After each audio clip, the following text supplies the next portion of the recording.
Hi everyone, my name is Austin, and in honor of this third film finally getting greenlit after a frickin' decade, it is time for us to go back to 1994 and review Clerks, from director Kevin Smith, and featuring the likes of Brian O'Halloran, Jeff Anderson, Kevin Smith himself, and Jason Mewes, amongst a whole list of other character actors that you probably noticed in this, just simply for this movie. So, without further ado, let's talk about it.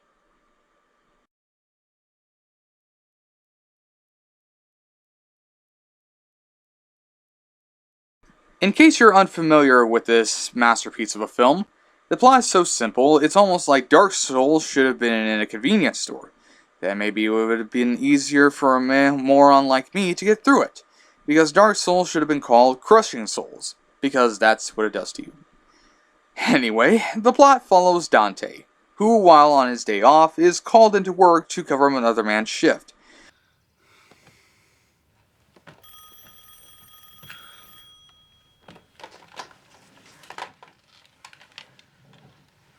Hello?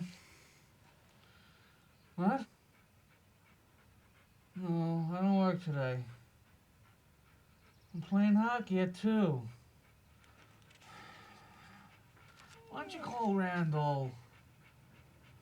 'Cause I'm fucking tired.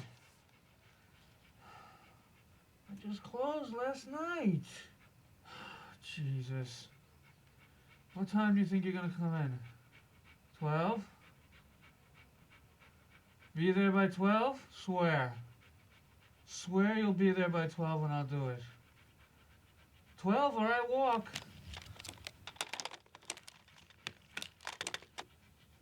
Alongside his friend Randall, the film follows an entire day through the lives of these two convenience store clerks, and all the madness that comes with the job. And what follows are scenes of salsa sharks, venting frustrations, and Dante saying his iconic phrase, I'm not even supposed to be here today! Oh, fuck you! Fuck you, pal! yeah.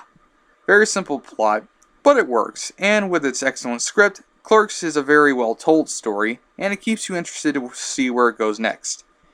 Now then, it's time to talk about the production of Clerks.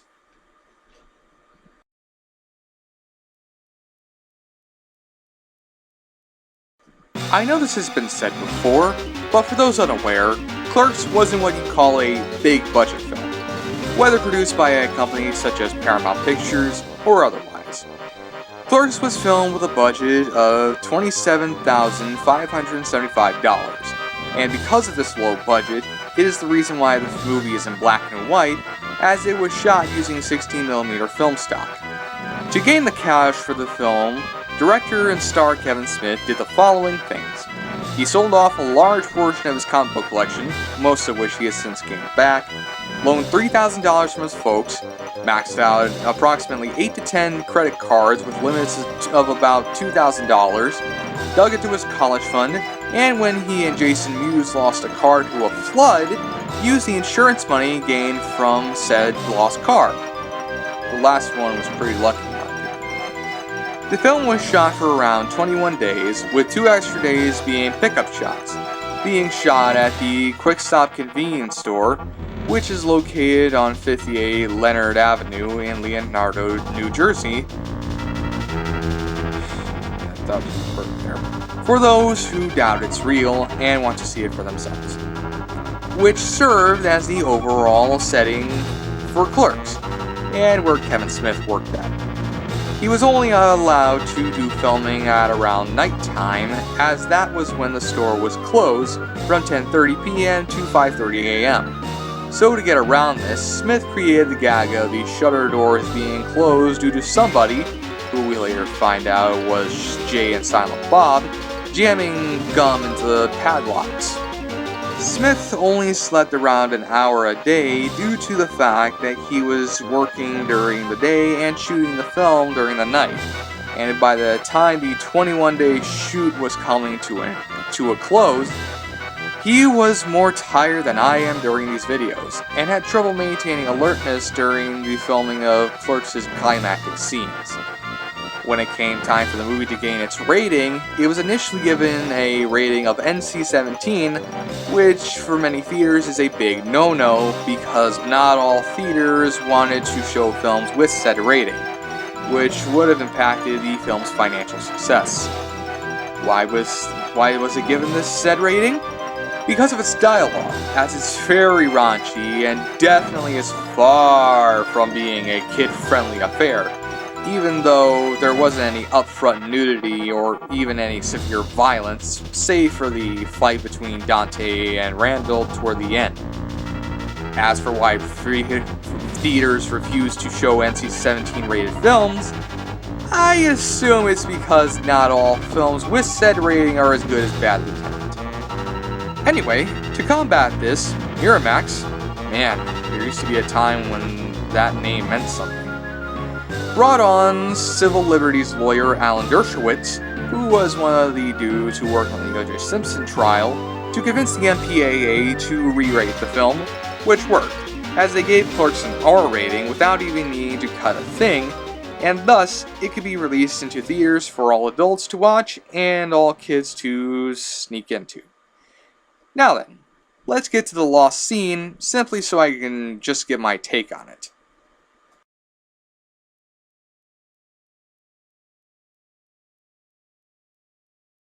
Originally in the script, the wake of Julie Dwyer was intended to be shown in all of its infamy, but due to the restrictions of the budget, it was never filmed. The scene would later be produced for the 10th anniversary Clerks X DVD release, which is what I have, which was done through color animation akin to that of Clerks the Animated Series, and was represented as part of the Clerks comic book series with the given title of The Lost Scene. One thing to note is that in the comic and the animated scene found on the DVD is that there are references to certain plot points to films Kevin Smith would not write until after Clerks, such as how in Mallrats, T.S. made fun of Julie's butt due to being fat prior to what was intended to be her appearance on the game show Truth or Date. Spoiler alert to those who haven't seen Mallrats. And the character of Alyssa Jones from Chasing Amy, hinting that Smith may have tinkered with the original script. While it is fascinating to watch this to see what would have gone had Smith had the money to film the scene, I feel that the funeral scene works better with that. Not only is it funnier with Dante and Randall going into the funeral home with only a 5 minutes later time card showing up on screen, and then Dante and Randall are seen dashing out of the place like Jill Valentine being chased by a nemesis to Dante's car, all while Bad Religion's leaders and followers plays in the background. But it's also my favorite scene in the movie, especially how Dante describes what happens upon arriving back at the quick stop. But enough about that. Let's just get straight to the original ending for the film.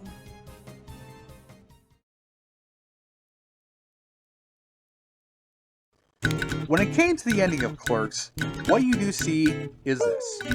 Randall exits the store, throws the "I Sure You Were Open" sign to Dante, and the credits roll, with Soul Asylum's song "Can't Even Tell" playing in the background. Boom, end of movie.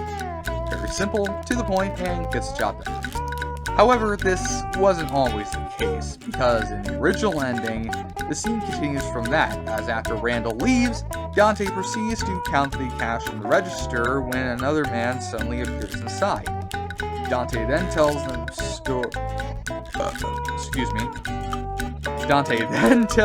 person that the store is now closed, and as the title of the segment suggests, the man shoots and kills Dante and makes off with the money from the register. The sequence then ends with a close-up of Dante's lifeless face staring off into the camera, the credits roll with the sound of the cash register making a sound, and what would have been a post-credit scene, a customer played by Kevin Smith with a shave, with a ponytail, wearing a baseball jersey, and a pair of glasses enters the store, sees nobody there, and doesn't notice Dante's corpse from behind the counter, snags a pack of cigarettes, and dashes out the store. This bleak conclusion was criticized by Bob Hawke and John Pearson, who would later be producers on Chasing Amy. After its first screening at the independent feature film market and under the advice of Pearson, Smith shortened the ending to just have Randall leave, and Dante's death was cut.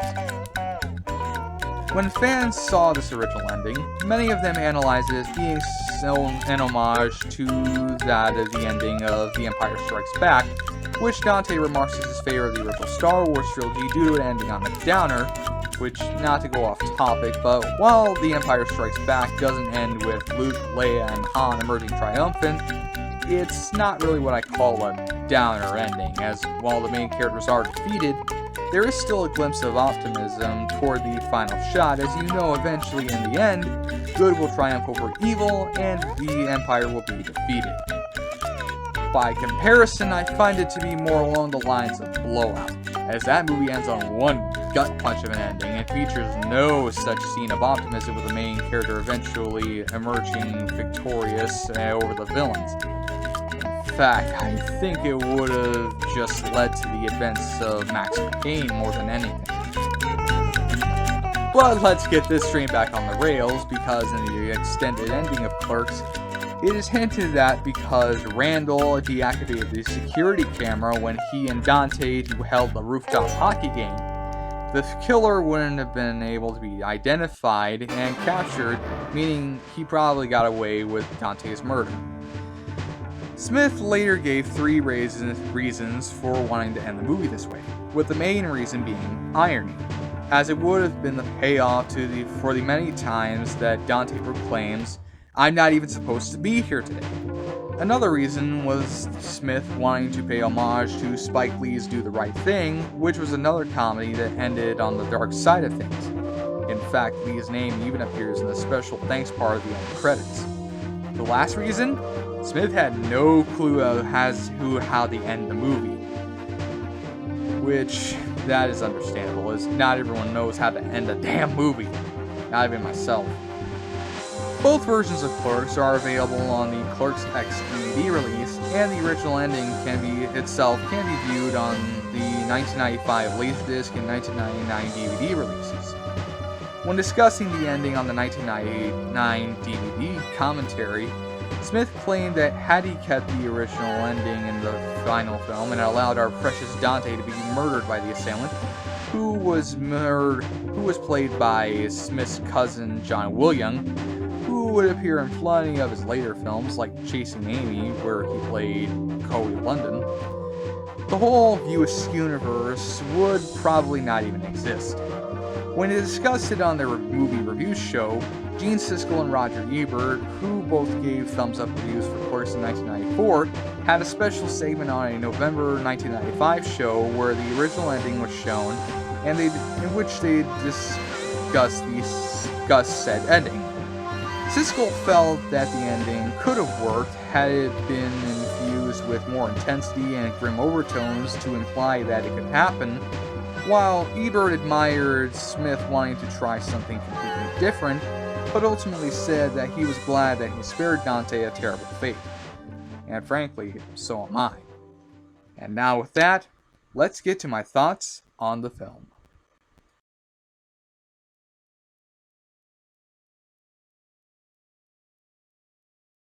I'll be honest with you, Clerks was one of those movies that had been sitting on my radar for quite some time, as it wasn't just a movie I wanted to see, not just a movie I had to see, but a movie I needed to see. Prior to eventually watching the movie a while back, the only Kevin Smith movies I had seen prior were, ironically, Clerks II and Chasing Amy. Furthermore, the only things I had seen Kevin Smith in were Live Free or Die Hard and Duel. You know, that US re-edit of The Magical Roundabout that included voices such as Whoopi Goldberg, William H. Macy, Chevy Chase, Judi Dench, Jon Stewart, Ian McKellen, and that dude who played Michael in Elf?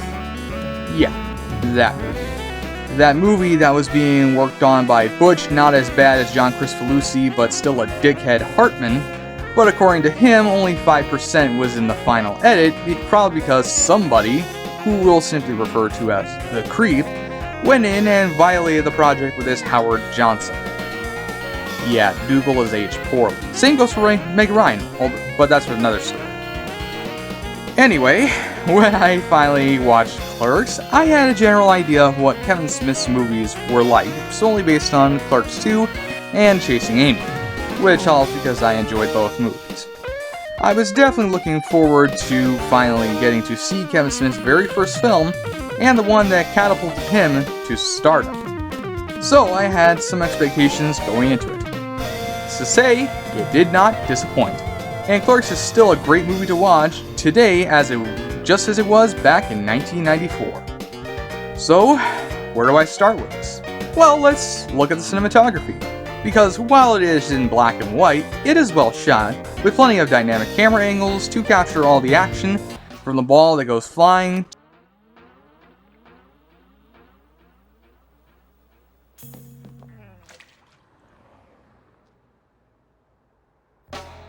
to Dante and Randall running like hell out of the funeral home. It makes the most out of its minimal budget, which is no easy task, but Smith does it flawlessly. The writing is also a key player in Clerks' excellence, as its dialogue is hilarious, and the places that the story goes, like the funeral scene, which still gives me plenty of laughs, and the scene where Dante's former girlfriend, Caitlin, pretty much bangs a dead body. It gets dark, but it's still pretty funny.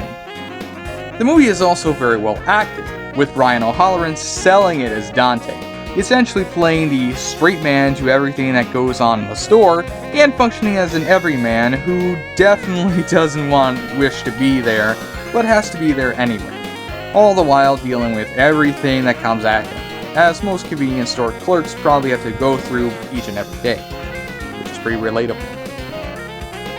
Equally good in his performance is Jeff Anderson as Randall, who's Dante's best friend and pretty much the best character, as he pretty much is the type of guy who loathes the customers, is constantly for work, and overall is one of those characters who doesn't give a damn about anything else. In other words, he's an asshole, but in the right way. And though he's very toxic, often guilt-tripping Dante and revealing information Dante would not like to reveal, Randall does genuinely care about Dante, and in reality, all they have is each other.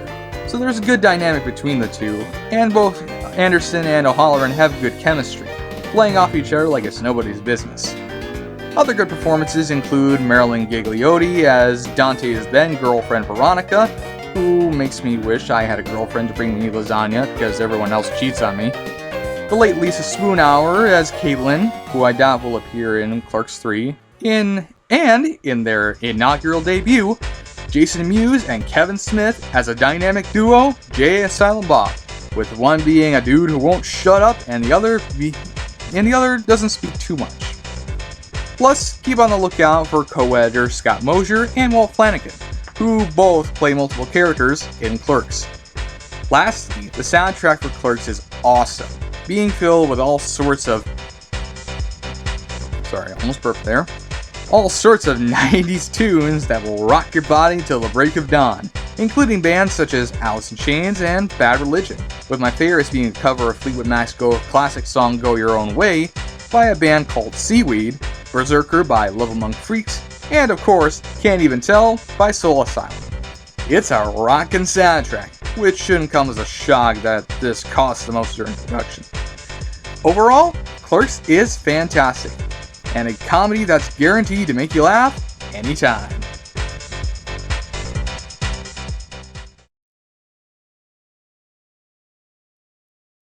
Upon Miramax acquiring the rights for Clerks, the movie was released on October 19, 1994, and despite not playing on more than 50 theater screens in the US around that time, managed to gross a total of $3 million at the box office, meaning it turned a profit against its minuscule budget of $27,575. The movie also, unsurprisingly, gained rave reviews from many critics, being praised for its realism and memorable characters, with Siskel and Ebert, of course, giving it good reviews, and Peter Travers of Rolling Stone awarding the film 4 out of 4 stars, and making many critics' best of lists. Clerks went on to win the Youth Award of the Youth and the Mercedes-Benz Award at the 1994 Cannes Film Festival, and tied with Fresh for the Filmmakers Trophy at the Sundance Film Festival. Total Film magazine readers voted Clerks as the 16th greatest comedy of all time. Empire magazine listed Clerks as the 4th greatest independent film in 2006, and in 2008, Entertainment Weekly ranked it as the 13th on the Cult 25, the essential left field movie hits since 83, and the Comedy 25, the funniest movies of the past 25 years. Empire also placed it as 361st on their list of 500 greatest movies of all time. In 2019, Clerks was even selected to be preserved in the Library of Congress's National Film Registry, which means between that and Shrek, those are two unlikely films to be put in the National Film Registry. It also marked the start of Kevin Smith's View Askew universe, populated by other non-Clerks films, including Mallrats, Chasing Amy, Dogma, Jay and Silent Bob Strike Back, and Jay and Silent Bob Reboot, which all take place within the Clerks universe despite not even being sequels. But don't fret, as there are also some Clerks continuations as well, including a crappy TV pilot featuring Jim Brewer pre-SNL, an actually funny animated series, comics, a biographical comedy drama called Shooting Clerks, which, as far as I'm aware, does not have a DVD release yet. And in 2006, Clerks II was released upon the world to continue the cinematic misadventures of Dante and Randall just 12 years after the original. And just 16 years after that, we're finally getting Clerks III after many delays and cancellations. And all I can say is, it's about damn time. Now all we need is that sequel to Mallrats, and the circle will be completed. Needless to say, Clerks was very impactful, and is the big film that launched Kevin Smith into the stratosphere. And without it, who knows where we and Smith would be today. Either way, it's one hell of a legacy, and one that's gonna last a lifetime. Right, Jeremy? Oh yeah, definitely. Clerks is gonna last a lifetime in legacy, my friend. In fact, I would say it's gonna last 2 lifetimes. Hell, I'd say even 3 lifetimes. I'd say 4, 5, 8, 1 billion lifetimes. You know why? Because Clerks is eternal. Clerks is immortal. Clerks is forever, my friends. You know something, dude? You've got it going on right now. Now, where's my next rat coming? Who cares? Either way, Clerks is gonna last quite a long time, which is more than I can ever say for my first marriage. Or any other marriage for that matter. Hell, Alice's marriage barely lasted only 2 weeks before she eventually divorced him and met some Puerto Rican dude for some who was in, I don't know, Florida or something. Florida, aka America's scrotum. Anyway, Clerks is awesome, and it's gonna last a lifetime, baby. Thank you, Jeremy, and thanks for the compliment. I really appreciate it. Anyway, that is Clerks, ladies and gentlemen. If you have not seen this movie already, you need to do one of 2 things. 1, stop peeing in my basement. I really don't appreciate it. If you keep peeing in my basement, I'm going to ban you for being in there. Hell, I might just kick you out of my house for that matter. And second, go watch Clerks. You need to watch Clerks. That is your homework for tonight, and you will need to finish this assignment, or else you're going to flunk the class and you're going to night school. Trust me, mister. I will make sure you do so. Anyway, I definitely recommend it. Where do you decide to pick up on this awesome 3-disc DVD release, released back in 2004 for its 10th anniversary? That's why it's called Clerks, in case it wasn't apparent enough. Or do you decide to pick it up on Blu-ray? You're going to have a ball with Clerks. It's hilarious, it's relatable, it's well shot, it's got a rockin' soundtrack, and it shows that Kevin Smith was poised for greatness, and, well, I think he certainly achieved his greatness. He's sitting in the stratosphere, he's written some comic books, and, yeah, he's awesome. He's pretty funny. I'm pretty funny, too. Who knows? Maybe I'll be in his next movie. I'll be in there along with James Rolfe, Doug Walker, Brad Jones, Metal Jesus, Proton John, Luca Chin, Ladali Popka, and some guy named Morgan, as they're known as nowadays. They were previously Matt, and now they're Morgan. You know what? Just go watch Clerks. It's fantastic. And so with that, this concludes my review of the film. I hope you enjoyed it, found it entertaining, educational, and maybe made you want to seek out this movie. And if it hasn't made you seek out this movie already, and it hasn't made you seek out the other two films already, you should really go check out Clerks 2, because it's pretty funny. And who knows? Maybe Clerks 3 is going to be awesome. Or it'll suck. But probably, it's not going to suck. Just be okay, but I'll like it a whole lot, so that's just my takes. But anyway, I hope you enjoyed it, and make sure to like this video, comment, subscribe, do all that YouTube crap, and yeah, with that, I will. Should I do it with two hands? One has two hands, one hand, one finger. Good. Anyway, I will catch you later. I'll see you next time.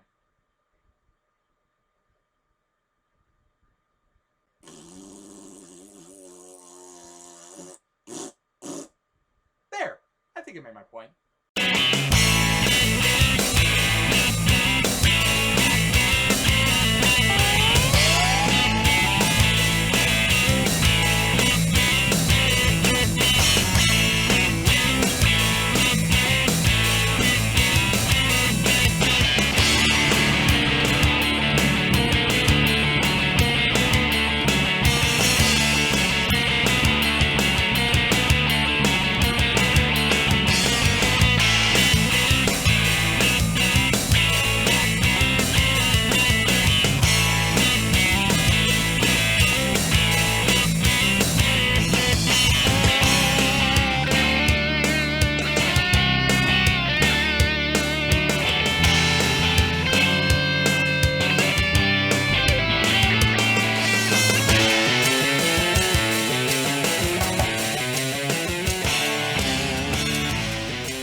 Ooh, Navy SEALs.